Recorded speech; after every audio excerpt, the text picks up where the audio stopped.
Saudi Arabia और UAE Yemen war में back in 2015 as allies enter हुए Houthis का मिलकर मुकाबला करने के लिए।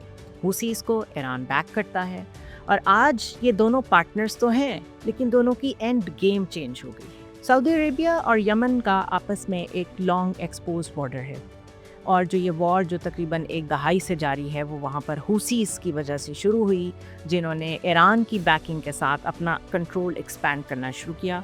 सऊदी अरेबिया की टेरिटरी में ड्रोन्स, मिसाइल्स आना शुरू हो गए और यूँ यमन एक फॉरेन वॉर नहीं बल्कि बिल्कुल बॉर्डर पे आई हुई एक नेशनल सिक्योरिटी थ्रेट बन गई। यूएई ने इस वॉर को सऊदी अरेबिया के साथ 2015 में ज्वाइन किया with boots on the ground, air power and trained local forces.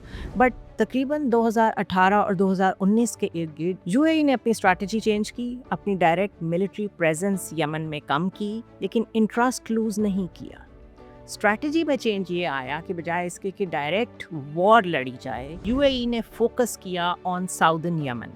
वहाँ की कुछ लोकल मिलिशियाज को जो कि चाहते हैं कि साउथ ऑफ यमन जो है वो एक अलहदा ऑटोनमस एरिया बन जाए, उनको बैक करना शुरू किया। कोस्ट लाइन सिक्योर की, पोर्ट्स और मैरीटाइम तक एक्सेस हासिल की without carrying the cost of an open ended war. यहाँ से स्प्लिट क्रिएट हुआ यूएई और सऊदी अरेबिया के बीच में। सऊदी अरेबिया एक यूनिफाइड यमन चाहता है जहाँ पे स्टेबिलिटी हो ताकि इस वॉर से निकला जाए। यूएई दूर से बैठ के बहुत कंफर्टेबल है एक ऐसा साउदर्न यमन क्रिएट करने में जहाँ पर वो अपनी मर्जी से डिविजन्स भी क्रिएट करे और पोर्ट्स को भी कंट्रोल करे। So UAE and Saudi Arabia entered Yemen together against the Houthis, but today both are managing two very different end games.